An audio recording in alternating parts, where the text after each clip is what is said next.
MDH ಜನ ಮಸಾಲಾ. ಈಗ ಕಡಲೆ ಇರಲಿ, ಹಲಸಂದೆ ಬೀಜ, ಕಪ್ಪು ಕಡಲೆ ಅಥವಾ ಬಿಳಿ ಕಡಲೆ, ಎಲ್ಲವೂ ಸ್ವಾದಿಷ್ಟವಾಗುತ್ತೆ. ಭಾರತದ ವಿರುದ್ಧ ಟ್ಯಾರಿಫ್ ಅಸ್ತ್ರ ಬಳಸಿ ಫೇಲ್ ಆಗಿರೋ ಅಮೆರಿಕ ಅಧ್ಯಕ್ಷ ಟ್ರಂಪ್ ಇದೀಗ ಮೆತ್ತಗಾಗಿದ್ದಾರೆ. ಹೀಗಾಗಿ ಸ್ನೇಹಿತನ ಜೊತೆ ಮಾತನಾಡಲು ಎದುರು ನೋಡ್ತಾ ಇದ್ದೇನೆ ಅಂತ ಮೋದಿ ಬಗ್ಗೆ ಪೋಸ್ಟ್ ಹಾಕಿದ್ದಾರೆ. ಇದಕ್ಕೆ ಮೋದಿ ಹೇಳಿದ್ದೇನು ಅಂತ ನೋಡೋಣ ದೇಶ ವಿದೇಶ ನ್ಯೂಸ್ ಟಾಪ್ನಲ್ಲಿ. ಸಿಪಿ ರಾಧಾಕೃಷ್ಣನ್ ನಾಳೆ ದೇಶದ 15ನೇ ಉಪರಾಷ್ಟ್ರಪತಿಯಾಗಿ ಪ್ರಮಾಣ ವಚನ ಸ್ವೀಕರಿಸುವ ಸಾಧ್ಯತೆ ಇದೆ ಅಂತ ಮೂಲಗಳು ತಿಳಿಸಿದೆ. ಸೆಪ್ಟೆಂಬರ್ 12ರಂದು ರಾಷ್ಟ್ರಪತಿ ಭವನದಲ್ಲಿ ನಡೆಯುವ ಸಮಾರಂಭದಲ್ಲಿ ರಾಷ್ಟ್ರಪತಿ ದ್ರೌಪದಿ ಮುರ್ಮು ಉಪರಾಷ್ಟ್ರಪತಿಯಾಗಿ ಆಯ್ಕೆಯಾದ ರಾಧಾಕೃಷ್ಣನ್ ಅವರಿಗೆ ಪ್ರಮಾಣ ವಚನ ಬೋಧಿಸಲಿದ್ದಾರೆ. ರೈಲು ಮತ್ತು ರಸ್ತೆ ಯೋಜನೆಗಳಿಗೆ ಅಂತ ಬಿಹಾರ ರಾಜ್ಯಕ್ಕೆ ಕೇಂದ್ರದಿಂದ 7,616 ಕೋಟಿ ರೂಪಾಯಿ ಬಂಪರ್ ಗಿಫ್ಟ್ ನೀಡಲಾಗಿದೆ. ಪ್ರಧಾನಿ ಮೋದಿ ಅಧ್ಯಕ್ಷತೆಯಲ್ಲಿ ನಡೆದ ಆರ್ಥಿಕ ವ್ಯವಹಾರಗಳ ಸಚಿವ ಸಂಪುಟ ಸಮಿತಿ ಸಭೆಯಲ್ಲಿ ತೆಗೆದುಕೊಂಡ ನಿರ್ಧಾರಗಳ ಬಗ್ಗೆ ಅಶ್ವಿನಿ ವೈಷ್ಣವ್ ಮಾಹಿತಿ ನೀಡಿದ್ರು. ಅಕ್ಟೋಬರ್-ನವೆಂಬರ್ನಲ್ಲಿ ನಡೆಯಲಿರುವ ಬಿಹಾರ ವಿಧಾನಸಭಾ ಚುನಾವಣೆಗೆ ಮೋದಿ ಭರ್ಜರಿ ಗಿಫ್ಟ್ ನೀಡಿದ್ದಾರೆ.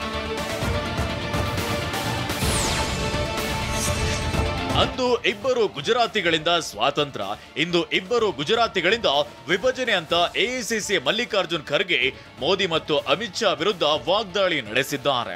2027ರ ಗುಜರಾತ್ ವಿಧಾನಸಭೆ ಚುನಾವಣೆಗೆ ತಯಾರಿ ಆರಂಭಿಸಿರೋ ಕಾಂಗ್ರೆಸ್ ಗುಜರಾತ್ನ ಜುನಾಗಢದಲ್ಲಿ ನಿನ್ನೆ ಸಮಾವೇಶ ನಡೆಸಿತು. ಈ ವೇಳೆ ಮಾತನಾಡಿದ ಖರ್ಗೆ ಸಂವಿಧಾನವನ್ನ ರಕ್ಷಿಸೋದು ಮತ್ತು ಕಾರ್ಯಕರ್ತರನ್ನ ಚುನಾವಣೆಗೆ ಹುರಿದುಂಬಿಸುವುದಾಗಿ ಪ್ರತಿಜ್ಞೆ ಮಾಡಿದ್ರು. ಪೌರತ್ವಕ್ಕೂ ಮುನ್ನ ಮತದಾರರ ಪಟ್ಟಿಯಲ್ಲಿ ಸೋನಿಯಾ ಗಾಂಧಿ ಹೆಸರು ಇದ್ದ ವಿಚಾರವಾಗಿ ಕೋರ್ಟ್ ಆದೇಶ ಕಾಯ್ದಿರಿಸಿದೆ. ಸೋನಿಯಾ ಗಾಂಧಿ 1983ರಲ್ಲಿ ಭಾರತೀಯ ಪ್ರಜೆಯಾದ್ರು. ಆದ್ರೆ ಅವರ ಹೆಸರು 1980ರ ಮತದಾರರ ಪಟ್ಟಿಯಲ್ಲಿತ್ತು ಎಂಬ ಆರೋಪದ ತನಿಖೆಗಾಗಿ ಪೊಲೀಸರಿಗೆ ನಿರ್ದೇಶನ ನೀಡುವಂತೆ ಕೋರಿ ಅರ್ಜಿ ಸಲ್ಲಿಸಲಾಗಿದೆ. ಅರ್ಜಿ ಮೇಲಿನ ಆದೇಶವನ್ನ ದೆಹಲಿ ನ್ಯಾಯಾಲಯ ಬುಧವಾರ ಕಾಯ್ದಿರಿಸಿದೆ.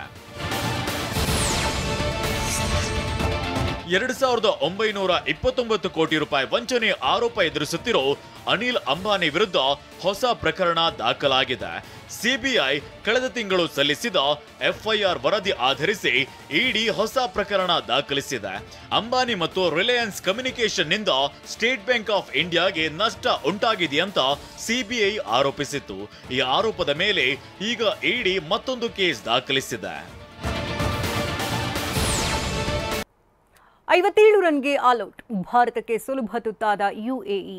ವಿನಯ್ ರಾಜ್ ಕುಮಾರ್ ನನಗೆ ತಮ್ಮನಿದ್ದಂತೆ, ಇಲ್ಲಸಲ್ಲದ ಗಾಸಿಪ್ ಮಾಡೋರಿಗೆ ನಟಿ ರಮ್ಯಾ ಪಂಚ್.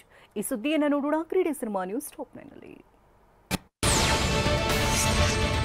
ಏಷ್ಯಾ ಕಪ್ 2025ರ ಮೊದಲ ಪಂದ್ಯದಲ್ಲಿ ದುರ್ಬಲ ಯುಎಇ ವಿರುದ್ಧ ಭಾರತ ಸವಾರಿ ಮಾಡಿದೆ. 9 ವಿಕೆಟ್ಗಳ ಭರ್ಜರಿ ಜಯದೊಂದಿಗೆ ಶುಭಾರಂಭ ಮಾಡಿದೆ. ಟಾಸ್ ಗೆದ್ದ ಟೀಂ ಇಂಡಿಯಾ ಫೀಲ್ಡಿಂಗ್ ಆಯ್ದುಕೊಂಡಿತ್ತು. ಮೊದಲು ಬ್ಯಾಟ್ ಮಾಡಿದ ಯುಎಇ ತಂಡ ಕೇವಲ 13.1 ಓವರ್ಗಳಲ್ಲಿ 57 ರನ್ಗಳಿಗೆ ಸರ್ವ ಪತನವಾಯಿತು. ಬಳಿಕ ಭಾರತ 4.3 ಓವರ್ಗಳಲ್ಲಿ 1 ವಿಕೆಟ್ ನಷ್ಟಕ್ಕೆ ಭರ್ಜರಿ ಜಯಬೇರಿ ಬಾರಿಸಿದೆ.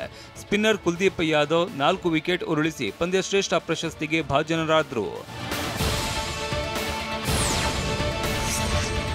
20 ಎಸೆತಗಳಲ್ಲಿ ಅರ್ಧಶತಕ ಚೆಚ್ಚಿದ ಅಫ್ಘಾನಿಸ್ತಾನ ಬ್ಯಾಟರ್ ಒಮರ್ ಜಾಯ್ ಟಿ20 ಏಷ್ಯಾ ಕಪ್ನಲ್ಲಿ ಅತಿ ವೇಗದ ಅರ್ಧಶತಕ ಬಾರಿಸಿದ ಮೊದಲ ಆಟಗಾರ ಎನಿಸಿದ್ದಾರೆ.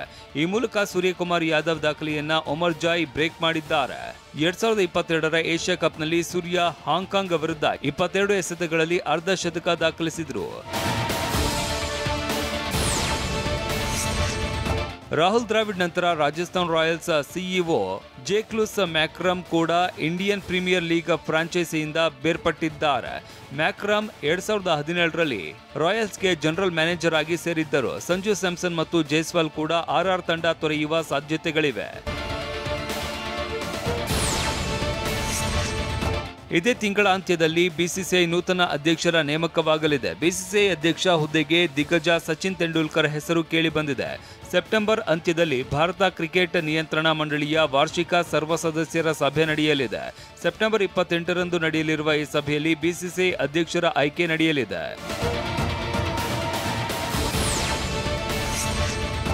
ದಕ್ಷಿಣ ಆಫ್ರಿಕಾ T20 ಲೀಗ್ನಲ್ಲಿ ಯುವ ಆಟಗಾರ ಡೆವಾಲ್ಡ್ ಬ್ರೆವಿಸ್ ದಾಖಲೆಯ ಮೊತ್ತಕ್ಕೆ ಹರಾಜಾಗಿದ್ದಾರೆ. ಪ್ರಿಟೋರಿಯೋ ಕ್ಯಾಪಿಟಲ್ಸ್ ಪರ ಬರೋಬ್ಬರಿ 8.3 ಕೋಟಿ ಮೊತ್ತಕ್ಕೆ ಬಿಡ್ ಆಗಿದ್ದಾರೆ. ಈ ಮೂಲಕ ಈ ಆವೃತ್ತಿಯಲ್ಲಿ ಅತಿ ಹೆಚ್ಚು ಮೊತ್ತಕ್ಕೆ ಬಿಡ್ಡಾದ ಆಟಗಾರ ಎನಿಸಿದ್ದಾರೆ. ವಿನಯ್ ರಾಜ್ಕುಮಾರ್ ಜೊತೆ ನಟಿ ರಮ್ಯಾ ಸುತ್ತಾಡ್ತಾ ಇರುವ ಫೋಟೋ ವಿಡಿಯೋಗಳು ವೈರಲ್ ಆಗಿದ್ವು. ಈ ಫೋಟೋಗಳ ಬಗ್ಗೆ ಸೋಷಿಯಲ್ ಮೀಡಿಯಾದಲ್ಲಿ ನಾನಾ ರೀತಿಯ ಗಾಸಿಪ್ಗಳು ಎದ್ದಿದ್ವು. ಆದ್ರೆ ಇದಕ್ಕೆ ರಮ್ಯಾ ಸ್ಪಷ್ಟನೆ ಕೊಟ್ಟಿದ್ದಾರೆ. ವಿನಯ್ ನನ್ನ ಯಂಗರ್ ಬ್ರದರ್ ಅಂತ ಪೋಸ್ಟ್ ಮಾಡುವ ಮೂಲಕ ರೂಮರ್ಸ್ಗಳಿಗೆ ತೆರೆ ಎಳೆದಿದ್ದಾರೆ. ಕಿಚ್ಚ ಸುದೀಪ್ ಬರ್ತ್ಡೇ ಬೆನ್ನಲ್ಲೇ ಅವರ ಪತ್ನಿ ಪ್ರಿಯಾ ಸುದೀಪ್ ಮಹತ್ತರ ನಿರ್ಧಾರ ಕೈಗೊಂಡಿದ್ದಾರೆ. ಕಿಚ್ಚ ಸುದೀಪ್ ಕೇರ್ ಫೌಂಡೇಶನ್ ಮೂಲಕ ಅಂಗ ಮತ್ತು ಅಂಗಾಂಶ ದಾನ ಮಾಡೋದಕ್ಕೆ ಸಹಿ ಹಾಕಿದ್ದಾರೆ. ಕಿಚ್ಚ ಸುದೀಪ್ರ 52ನೇ ಬರ್ತ್ಡೇ ಅಂಗವಾಗಿ ಈ ಸಾಮಾಜಿಕ ಕಳಕಳಿಯ ನಿರ್ಧಾರ ಕೈಗೊಂಡಿದ್ದಾರೆ.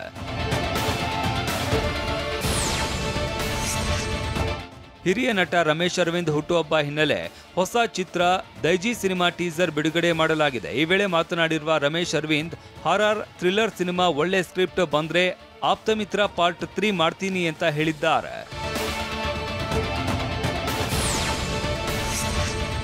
ದರ್ಶನ್ ಜೈಲು ಸೇರಿರುವ ಬಗ್ಗೆ ನಟ ರಮೇಶ್ ಅರವಿಂದ್ ಪ್ರತಿಕ್ರಿಯಿಸಿದ್ದಾರೆ. ನಮ್ಮ ಸಹೋದ್ಯೋಗಿಗೆ ಈ ರೀತಿ ಆಗಿದ್ದಕ್ಕೆ ಸಹಜವಾಗಿ ನಮಗೂ ನೋವಾಗಿದೆ.